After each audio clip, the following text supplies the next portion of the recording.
Waktu tahu Prabowo dipasangkan dengan Gibran, aku langsung all in Prabowo karena suka banget sama branding kedua tokoh ini sebelum mereka jadi capres dan cawapres. Tapi semakin kesini dengan orang yang suka mengikuti perkembangan politik di negara ini, rasanya memang tidak masuk logika apabila mereka jadi presiden. Ini beberapa alasannya. Yang pertama, melanggar etik. Dimulai dari MK. Waktu itu aku masih dukung Prabowo, jadi aku denial. Ya gak apa-apa lah, selama ini Gibran di Solo kan bagus, apalagi punya mentor sehebat Jokowi.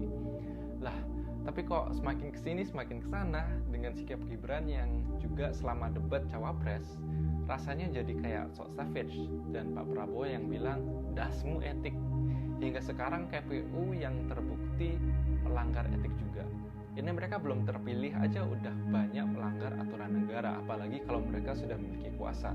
Maka aku yakin semakin banyak aturan yang akan diobrak-abrik oleh mereka berdua untuk kepentingan golongan tertentu. Yang kedua, jawaban Pak Prabowo terlalu normatif. Sebagai contoh, coba deh kalian luangkan waktu melihat para capres ini ngobrol dengan Kadin. 02 ini dasar banget yang dibicarakan, sedangkan 1 dan 3 sudah pada penyampaian solusi atas masalah yang selama ini sering terjadi dalam dunia bisnis di Indonesia. Yang ketiga, diskusi dengan publik. 1, ada desa Anies. 3, ada gelar tikar Ganjar dan tabrak Prof Mahfud. 2, mengundang artis untuk konser gratis dan joget-joget gemoy bersama masyarakat. Apakah memang masyarakat Indonesia ini memang butuhnya hiburan sementara aja? Mereka nggak perlu berpendapat, butuhnya seneng-seneng aja. Ini adalah manipulasi politik yang mematikan. Aku rasa SDM Indonesia nggak akan bisa maju selama pemikirannya adalah selama hari ini aku masih bisa hidup dan bahagia, entahlah dengan esok. Sehingga mereka yang visioner, yang memiliki pandangan ke depan akan terkalahkan.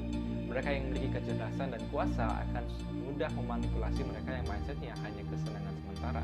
Seperti saat bos membelikan pizza ke karyawannya, bukan malah mendengarkan keluhan karyawan, tetapi memilih untuk menghibur karyawan dengan membelikan kesenangan sementara.